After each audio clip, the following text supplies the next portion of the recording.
what weighs as much as a small herd of elephants, can travel over 40 miles per hour, and has been a symbol of a national power for over a century? Any takes? No? Well, if you said or thought the modern main battle tank, you would be correct. Don't look at that yet.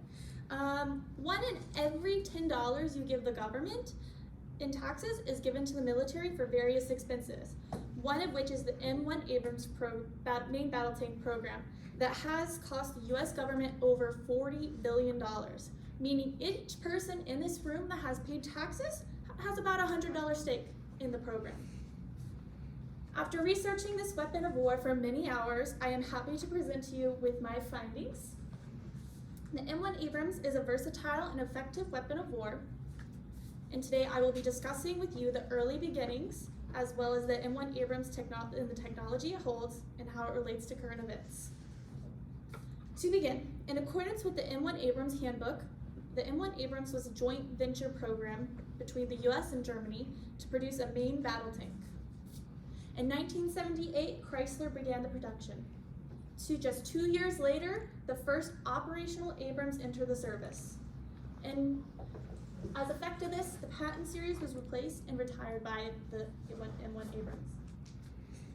As specified in the handbook, the production was a $20 billion program, which led to 3,273 tanks being built for the United States. The Abrams first saw action in the Gulf War. Here's a picture of it. During the Gulf War, by the way. According to the report of the handbook as well, only 14 were damaged and 9 destroyed. However, none of them were destroyed by enemy fire. 7 were destroyed by accidental friendly fire, while 2 were intentionally destroyed to avoid capture from hostile forces. The most famous operation that the M1 Abrams was in was the Battle of 73 Easting. To expand on this, 9 Abrams accompanied by a dozen Bradleys appeared and opened fire on enemy tanks and armored vehicles. None were lost or damaged that day. Now that we have covered the early beginnings of the M1 Abrams, we can move on to the technology and mechanisms it holds. It is designed to deliver a capable and robust vehicle that was effective in both offensive and defensive roles. This is the M1 Abrams.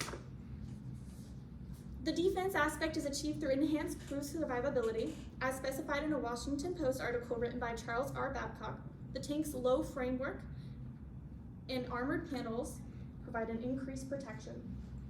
The updated versions include a high-tech steel accompanied by depleted uranium armor, as you can see here. The armored doors and bulkheads provide crew protection from ammunition and fuel explosions, and is also supplied with an automatic fire extinguisher in the cabin.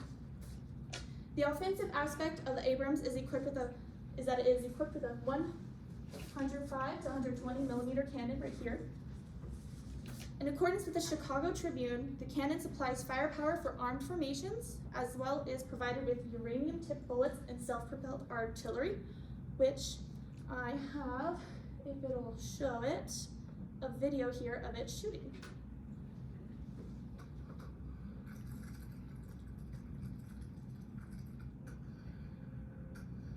You definitely don't want to be on the end of that.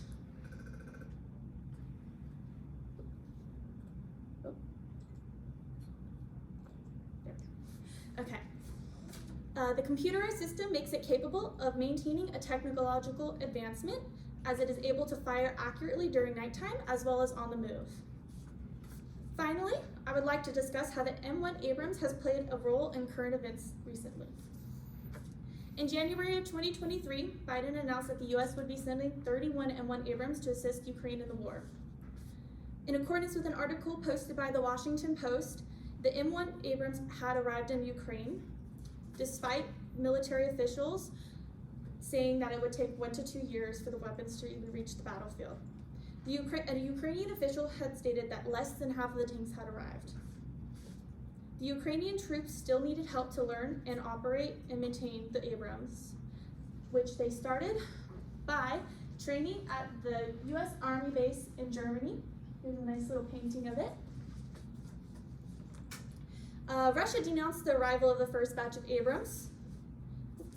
and Dmitry Peskov stated that the arrival would not affect the battlefield's outcome. In an article written by Isaac Seitz, it is said that the M1 Abrams may face many losses, which led to Ukraine momentarily withdrawing it from the battlefield altogether. Russia was able to get a hold of an intact M1 Abrams tank. This marked the first time in U.S. history that an opponent was able to acquire and study an M1 Abrams. In closing, we have discussed the M1 Abrams' early beginnings, the structure, and how it relates to current times. The M1 Abrams is an advantageous tool for the battlefield, and this concludes my presentation. Thank you for your time and attention.